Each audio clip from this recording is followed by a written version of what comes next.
Rama Rama Hare Hare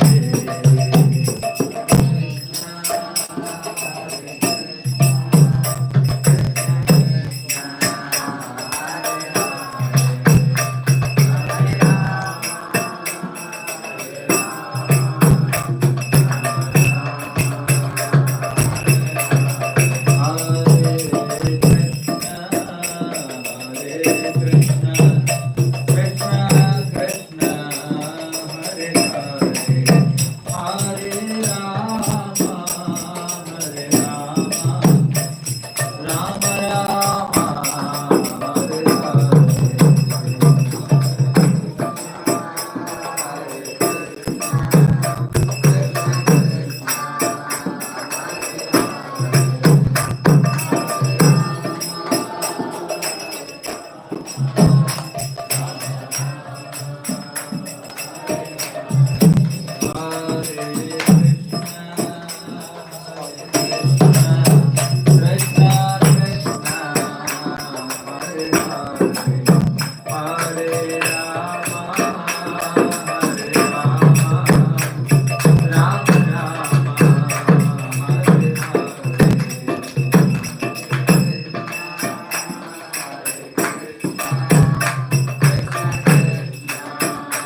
Ramachandra Vijayotsavam ki jai. So thank you for enthusiastically participating in the kirtan. So how did you like this kirtan? Something boring, or did you feel some enthusiasm in doing this? What do you say? Anyway. Right. So anyway, I will take this opportunity to discuss something about this festival, Dasara, especially this Ramachandra Vijayotsava. What is Dasara actually? Can anyone tell me? Anyway, whatever you know, you can just share with us. What is this Dasara? Ravana died that time. This celebrated as Dasara. Okay. Yes, any other answers?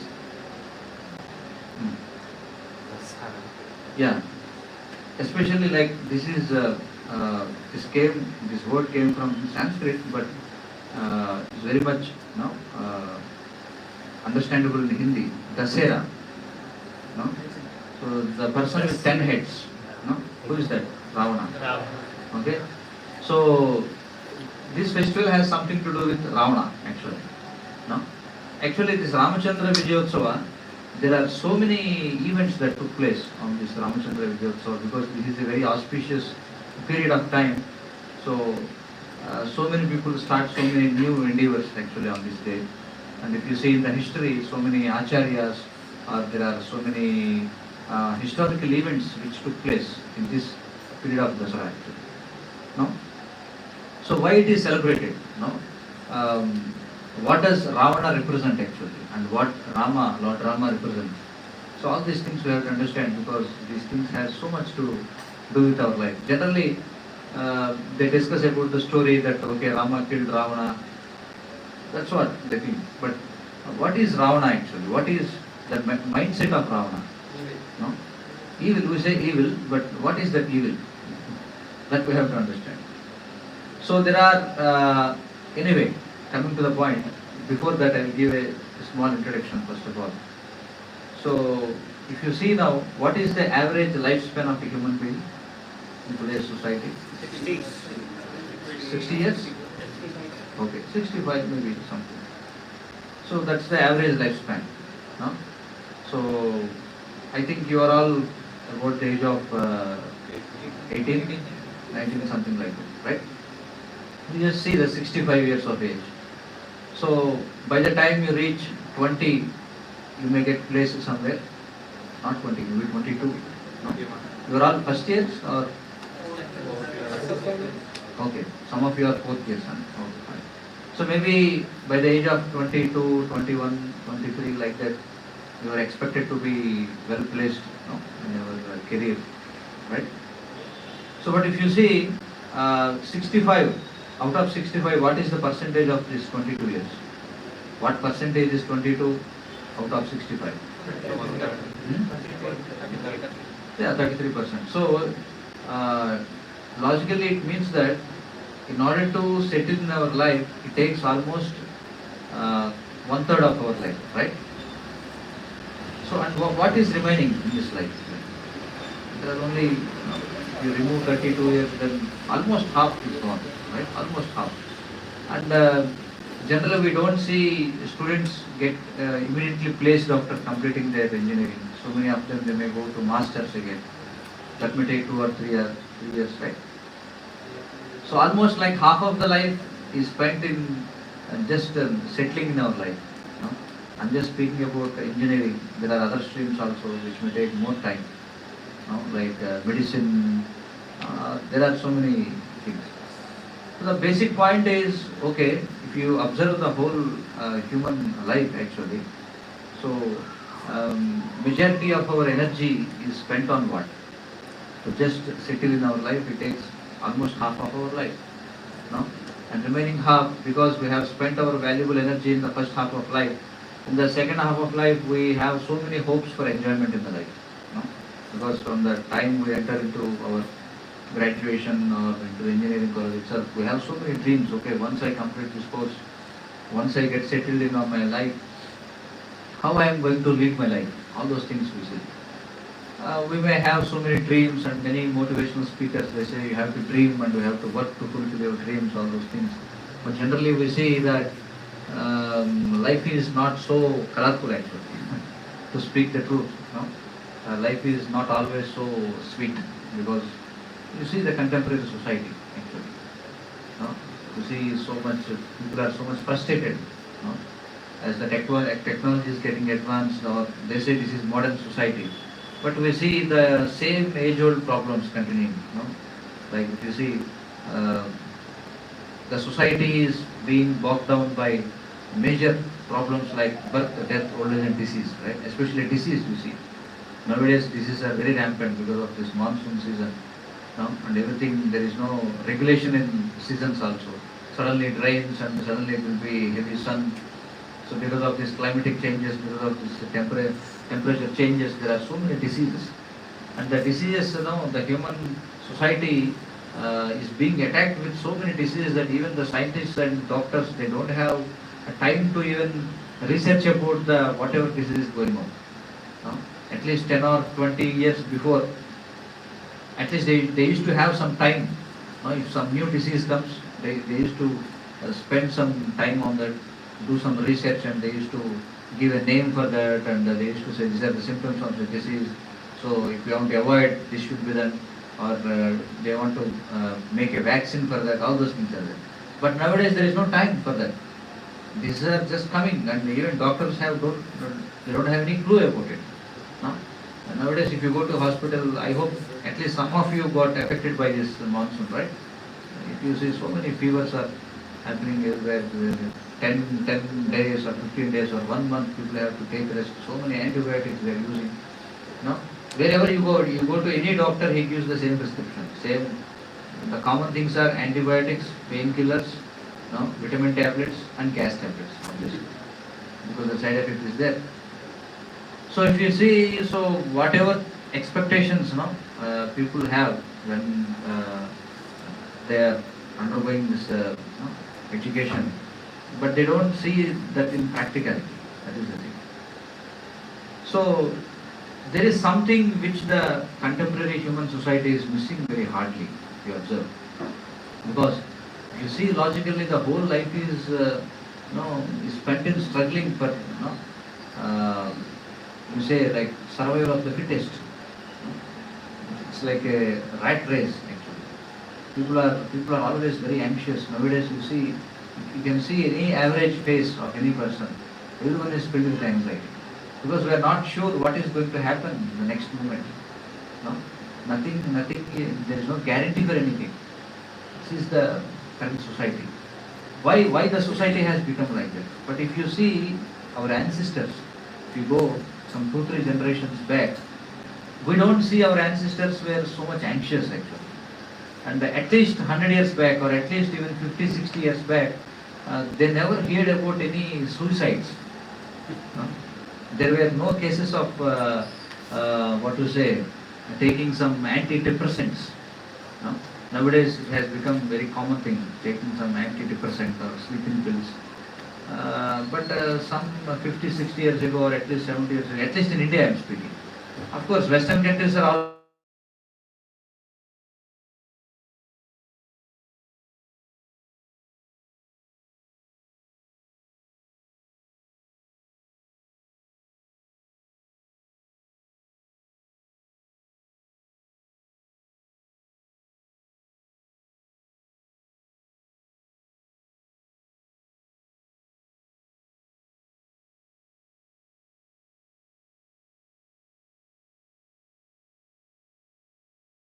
standard of living in the United States of America.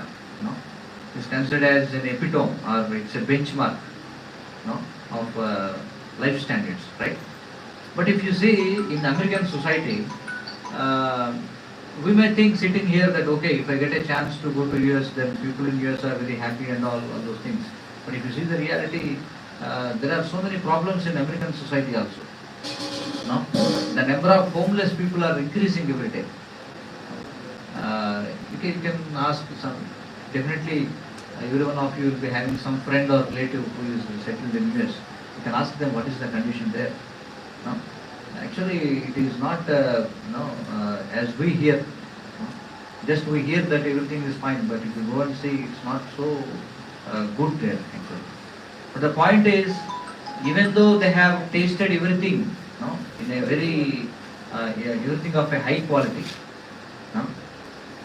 For example, see, now you are all undergoing through some course.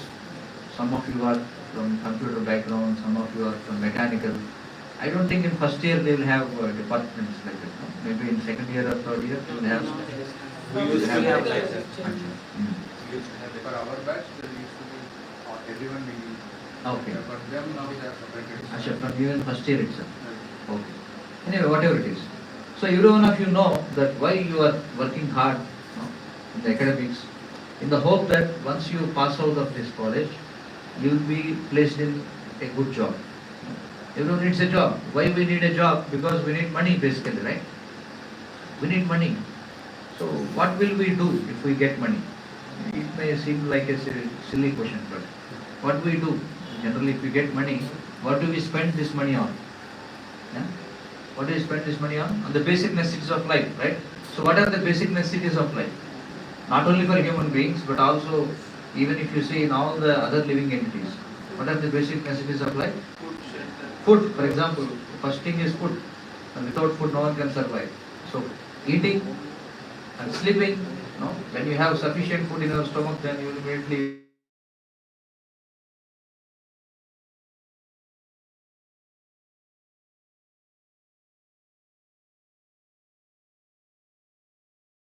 you will be thinking about sexual pleasures. So if you see, these are the four things after which the whole society is running. A person in Switzerland or a person in France, whether it is a well-developed country or whether it is a developing country or whether it is an underdeveloped country, everywhere you see these four things are going on. Eating, sleeping, mating and defending, that's all.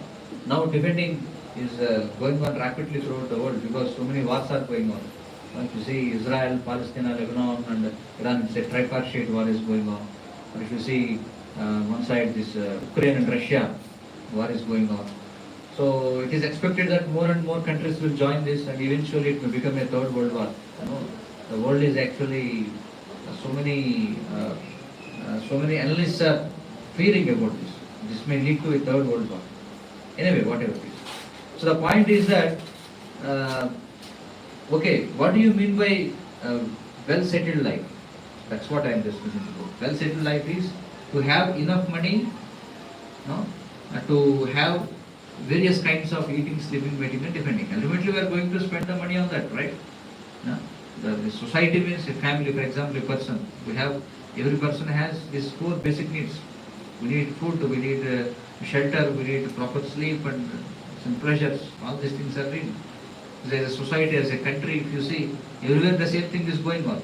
But what we think is, when we speak about high standard of life, it means that having higher facilities or higher options or higher choices in various varieties of eating, sleeping, mating and defending.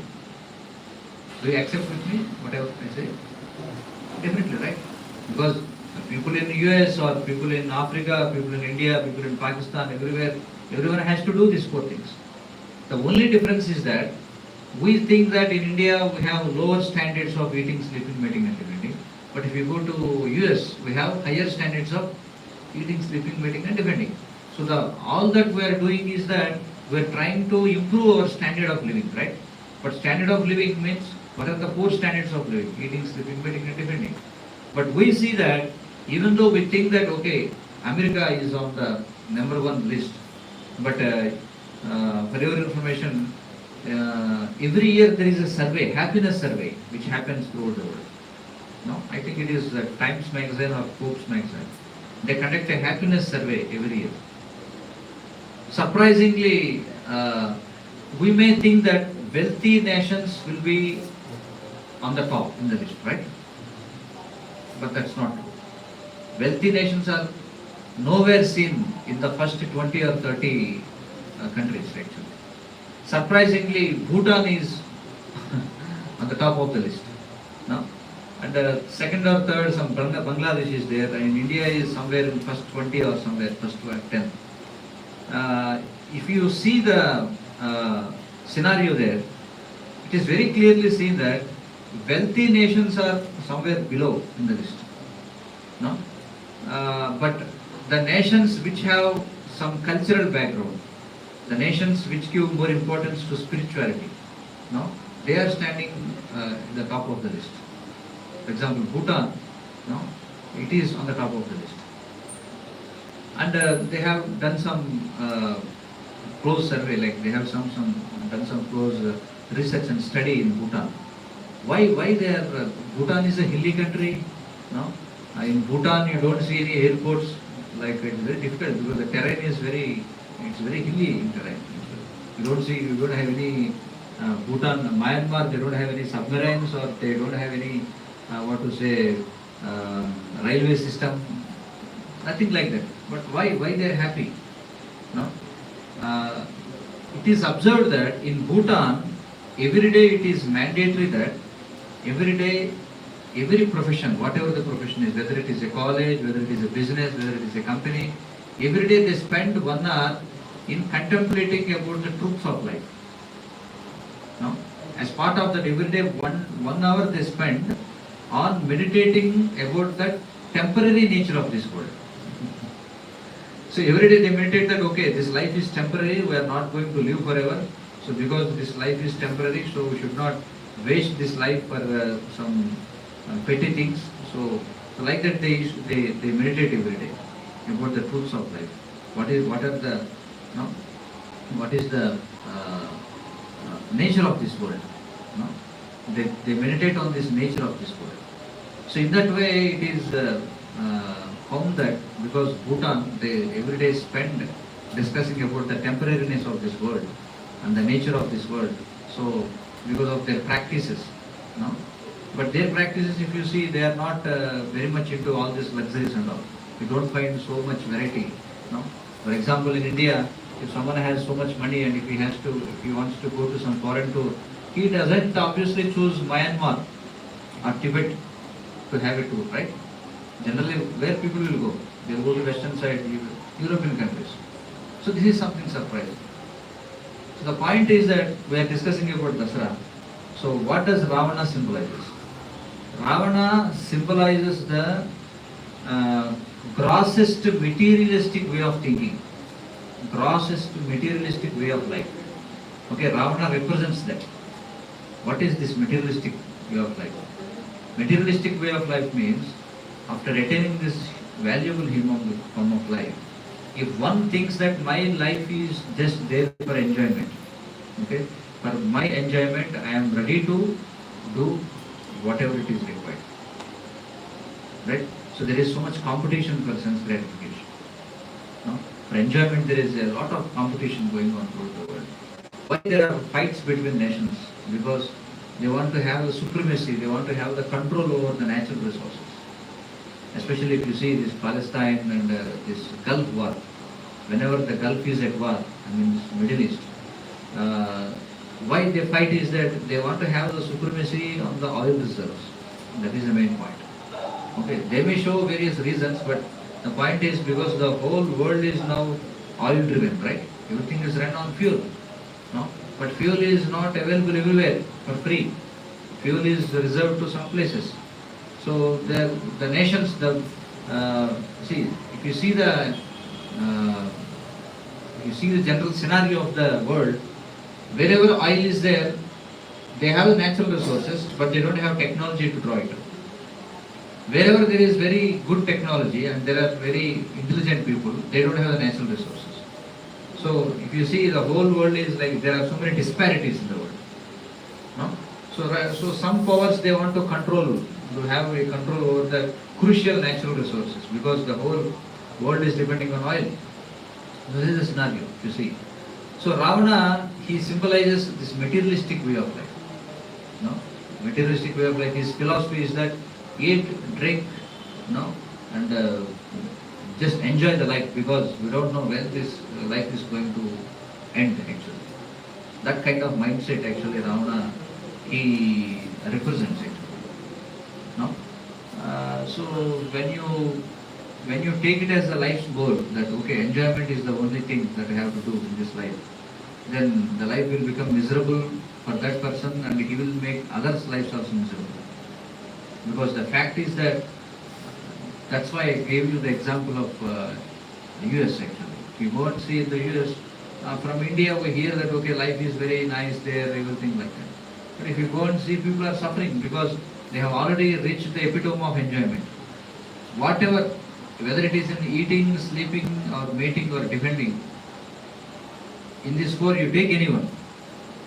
In each and every aspect they have already seen the highest variety there. Okay? But after tasting the highest variety, they got frustrated. Have you ever heard about hippie movement? Any one of you know about hippie movement? Hippie movement, it happened in 1960s actually. So 1960s, what happened? So people who are from very aristocratic families means you understand what is aristocratic families? So those who are from well-settled families, those who are from very rich families, so they have enjoyed everything, they have seen everything in the life, okay, and they don't have any more variety to taste, so they got frustrated. Okay, so they got frustrated and they revolted against the general way of life in the society. At that time, what happened? America is at war with Vietnam. Vietnam, you know, is Asian country. There is a lot of distance between America and Vietnam, but somehow America is in locks with Vietnam. So the war is going on, and suddenly there is a draft rule announced. Actually, you know what is draft rule? Have you heard about draft rule?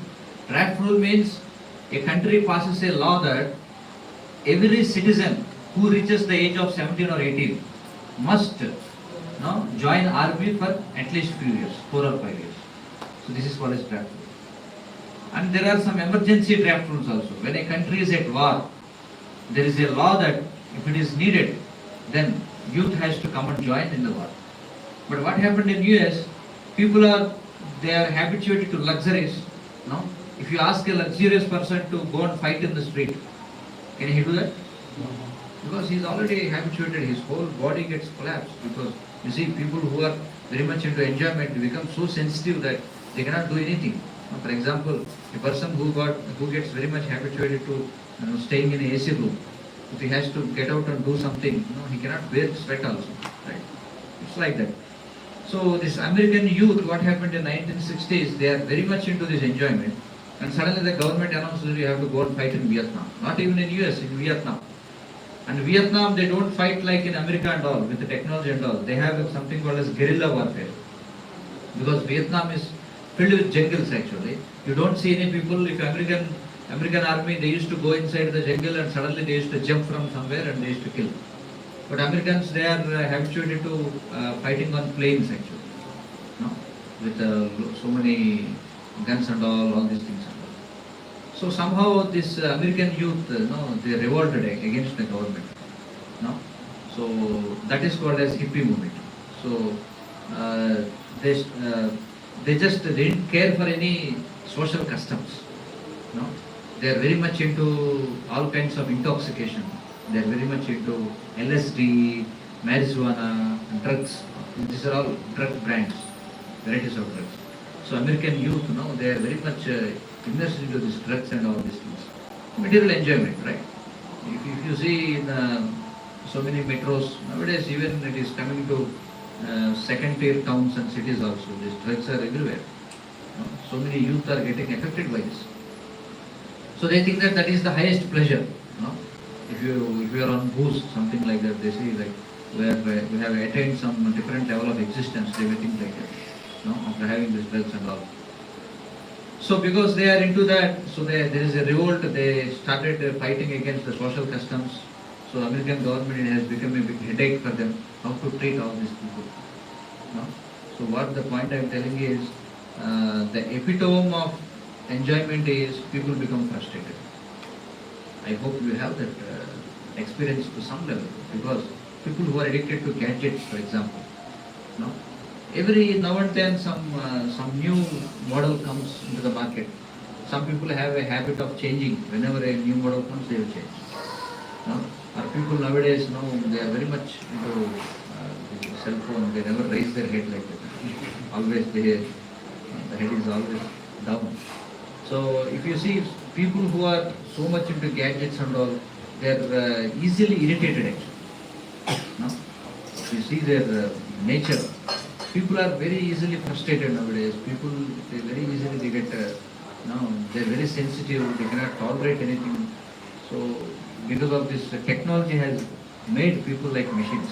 See, man made machines, and machines are making man as a machine now. Now this artificial intelligence wave is going on, and they fear that artificial intelligence may at some point control the whole mankind. Those fears are going on now. Because of artificial intelligence there is so much layoffs are there everywhere. So people are losing jobs. It is like we are writing some programs to lay off ourselves. You see, it's like sitting on a branch and cutting the branch on which you are sitting.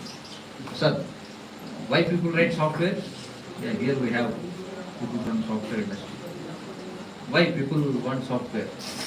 Get things in a much simpler way. Much simpler way to make things done by a machine, right? So you are writing a software to enable a machine to think artificially, so that you will lose your job in the future. It's like sitting on a branch and you are cutting on the same branch on which you are sitting. Right? This is the scenario. So this Ravana, what did he do? He wanted to taste the pleasures of eating, sleeping, mating and defending, but he is not satisfied with human form of life. He had accepted 84 lakh types of bodies to just taste the eating, sleeping, mating and defending pleasures of those bodies. You got my point?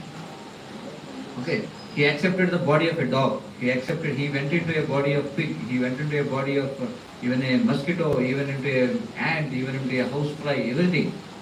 So like that, Ravana was so powerful that the essence of the festival is that Ravana is so powerful that he could enjoy in 84 lakh types of bodies. Now, for your information, our Vedic scriptures, they state that there are total 84 lakh type of bodies. Among that, human body is one type, right? So there are 4 lakh types of human beings, it is stated in the Shastras. So there are 84 lakh species. So Ravana is not satisfied now enjoying in human form of body.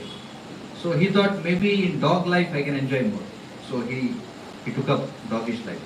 And again he thought maybe in pig life it is more.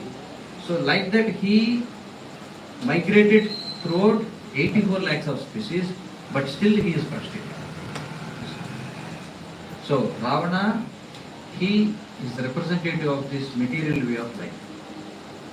So it is proved that, so Dasara, what this Dasara shows is that how much ever a person is materially advanced, ultimately if he doesn't understand the nature of this world, if he doesn't understand his real identity, then he gets frustrated and eventually he will become vanished.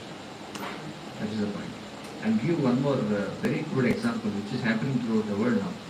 You see, in European countries now there are so much clashes going on between the immigrants and the locals. Are you aware of this? You know what is the background? Why all these things are happening? You have any idea why all this? How these European countries have got so much immigrants, especially from one community? No? Why there are so many immigrants there? See, if you see, there is a very clear difference between people, Asian populations and European populations. Can you tell me some differences between Asian population and European population? The food which they eat. Of course, food which they eat, yes. Way of Lifestyle, way of life, culture. So how it is different? Give me some example. How they are different? In Asian, we like prioritize family more, but in Western countries, family is not at the most. Exactly. So that is a very important point. So in Western countries, they don't have this culture of family bondage. No? And Western living is very much materialistic when you compare to Asian, no? But if you see in Asian society, whether it is various countries, but if you see all the world religions took birth in Asia, South. So basically Asian countries, we have some kind of religion everywhere. People follow some kind of culture, people follow some kind of customs. No? So you don't see atheistic countries in Asia actually. But if you see in the European countries, they are very much materialistic. No? They are very much materialistic, they are very much selfish. The whole lifestyle is like very much liberal and carefree, no one cares about anyone. Because of that, what happened? They have this concept of just enjoy, don't take any responsibility. They have this kind of this way of living there. Because of that, because they don't have proper family system there, the population of Western countries is decreasing gradually. The law of nature is that the more a person enjoys, the more he becomes impotent. You got this point? The more a person enjoys, the more a person becomes weak and impotent. So because this Western way of living is based on sense gratification, is based on enjoyment, they have become so weak that they cannot even beget children and their populations are slowly decreasing. So, but they have money because they are intelligent, materialistically they are very intelligent. So what they are doing, they are paying people from Asia, whether it is from India, whether it is from Pakistan or Bangladesh or Philippines or Thailand or Sri Lanka, whatever it is. They are paying people from Asian countries, they are bringing them there, they are making them do all the jobs there. Even the minute small jobs, even manual jobs, menial jobs, everything they are done by Asian people. So slowly what happens, because Asians are hard-working people and they have some kind of culture, some kind of family bondage. No? You take whether it is Hinduism or whether it is Islam or whatever you take, because they have some family bondage, they are able to flourish there. So their number is slowly increasing. And because they don't have this family values and their system is completely based on enjoyment, they have become very weak. Now it has the situation has gone to such a level that the locals are less in number and the migrants are more and more. So obviously what happens? Survival of the fittest. So now those who are in good number, so they want to control the nation. This is what happens everywhere. This is a natural phenomenon. So there is so much clash there is going on, right? So the point is that we have to understand human life is very valuable. There are so many things which you have to learn in human life. So ultimately, materialistic way of life will not flourish. So Ravana, he didn't flourish. Ravana, he has, see, if someone has to flourish materially, it doesn't happen overnight. They have to struggle, right? If you see all this technology where you are using so many kinds of gadgets and all, do you think they just came out of air? No, there is so much brain which was put into that, right? So much research went to that. Okay, there was so much struggle. No? After so much struggle, now we are able to enjoy all these gadgets and all. So in the same way, Ravana, before becoming so powerful, before becoming a 10-headed fellow, he went through so much penances. So even a person has to enjoy, so much penance should be there.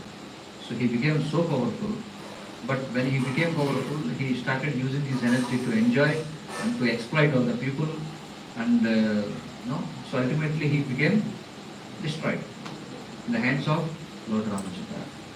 So Lord Ramachandra, he is the controller of the whole world.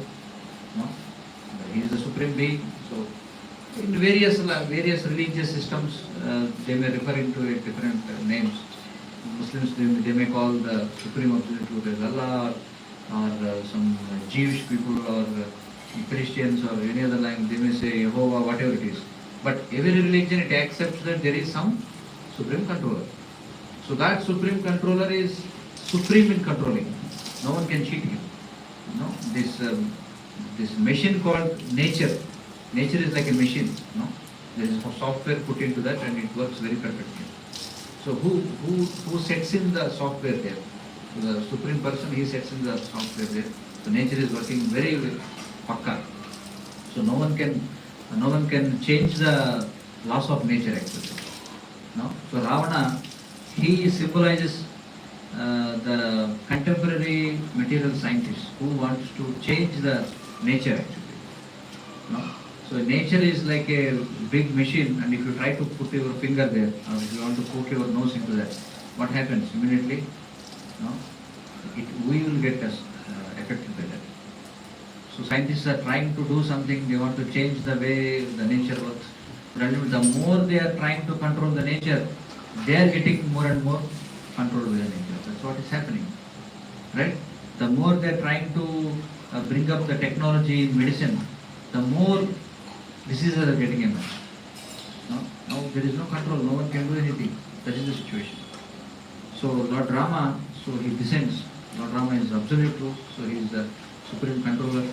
He comes, same as Krishna or same as Narasimha, there are various incarnations. He comes in various ways. So he comes to establish the truth that this materialistic way of life is not going to succeed. This is the point. So the people who are of materialistic attitude, materialistic way of thinking, no, those who take that enjoyment, sense enjoyment is the goal of life, they are not going to flourish. No? This is what Lord Ramachandra, he comes and shows. Okay? So, so there are so many things to understand. So today is Ramachandra Vijayotsav. So we have to understand that ultimately human life is very valuable. There are specific things which can be done only in human form of life. Okay?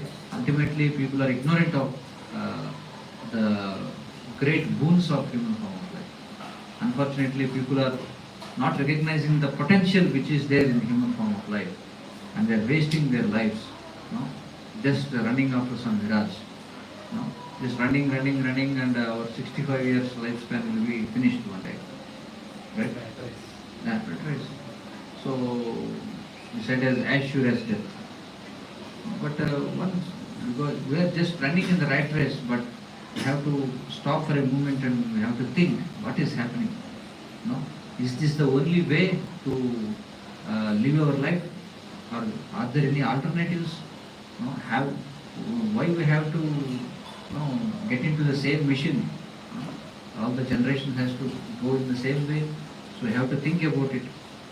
So for that, generally what we do is we have compiled various courses, especially for corporates and students like you and the people from various backgrounds. So we have a 6-session course also. The course is titled as Discover Yourself.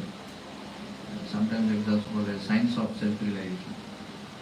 So basically this course deals about bringing out the human potential, showing an alternative way of life, coming out of this rat race and understanding the human capabilities and understanding the importance of human form of life, what we can do, what much we can do. Because now we are fed in such a way, we are programmed in such a way that everyone has to live in the same way. There is no other alternative. No? So life has become something like, what is human life? It starts in one hospital and it ends in one hospital. Yes, sir. Everyone took birth in a hospital? Yeah. Yes, sir. Yeah. Everyone took birth in a hospital, right? And nowadays we don't see anyone but dying at home. Everyone dies at a hospital. So human form of life has become something which begins in a hospital and which ends in a hospital. No, but this is not human form of life. Our human form of life has become in such a way that it has become a marketplace, or it has become a commodity for sale in the market. No? We are being used as instruments for corporate business. That's how we have become. The education system is designed in such a way, everything is there in such a way. So what is the result? The result is frustrated people, stressful people. People are not happy, people are always filled with anxiety. Right? So for that,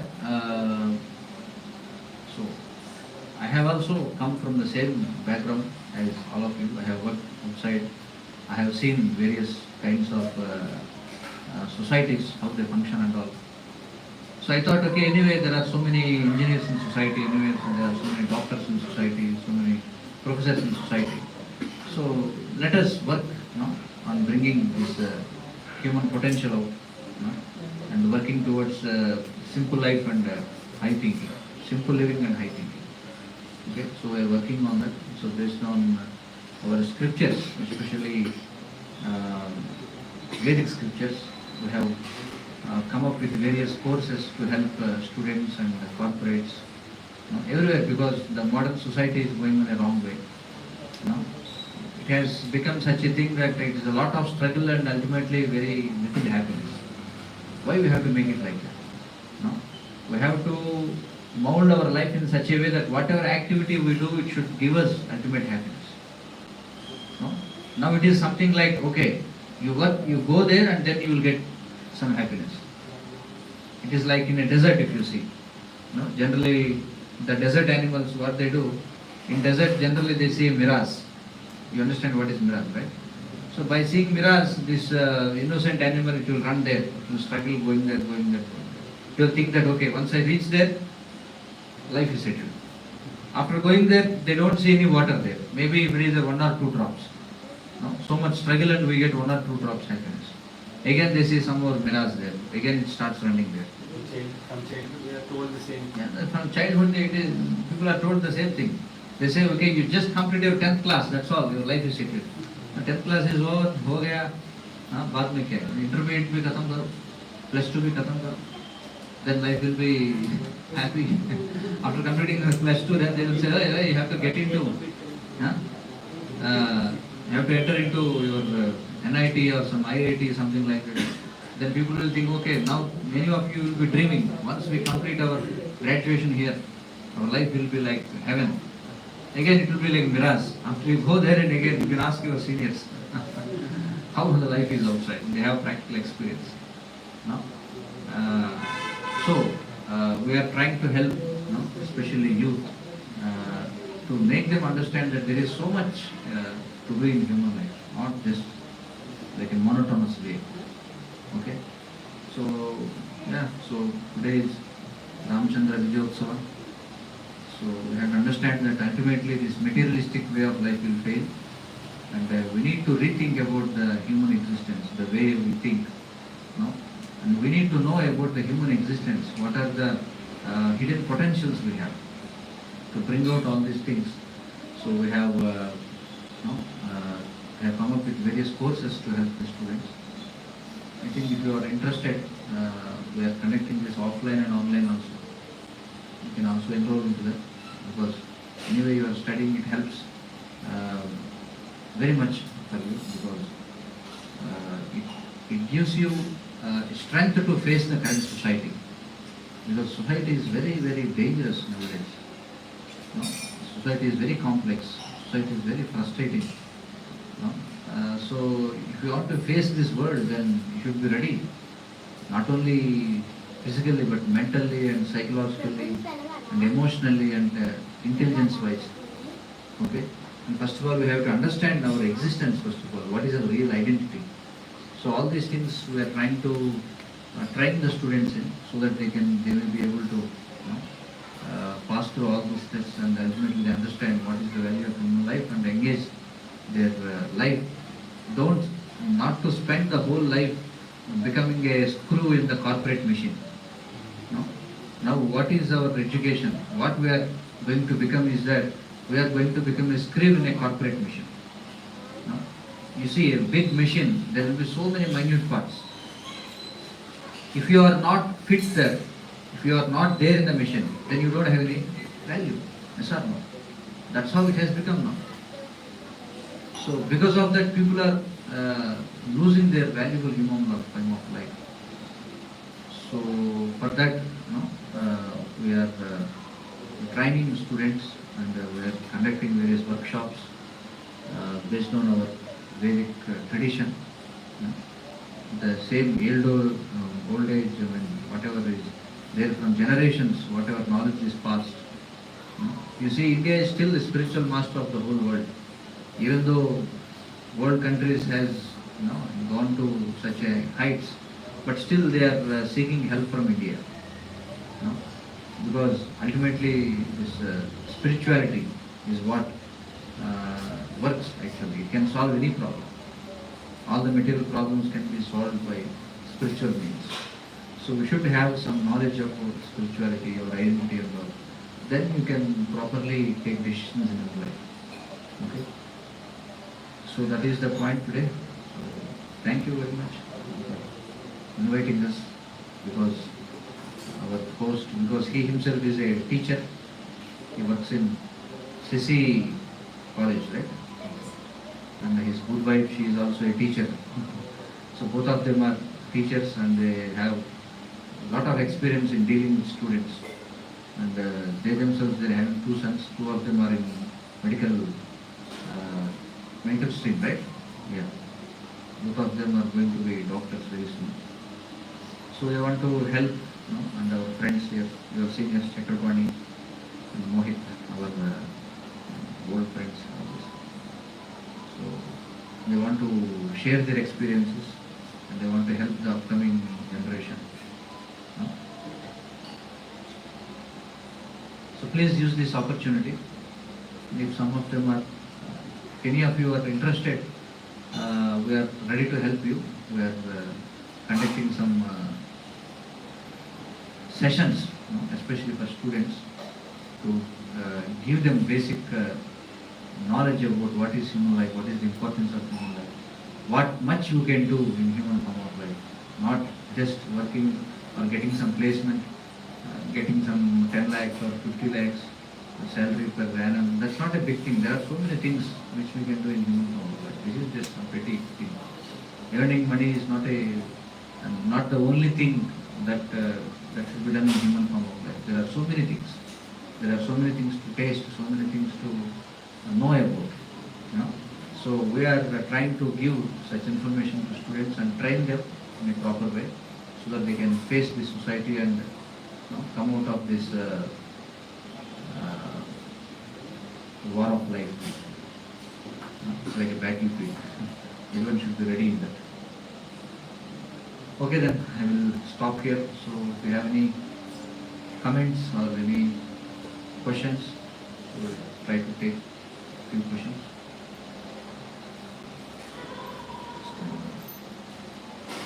Yes. Is there a schedule for classes? See, generally, initially we have a 6 sessions course, which is about like 1 to 1.5 hours every day. It will take 6 days, and every day 1 hour or 1 to 1.5 hours. Okay. So this is a basic session which we conduct. It is not possible to attend regularly. Will they be able to come weekly once? Yeah, that also can be done based on their Availability. whatever.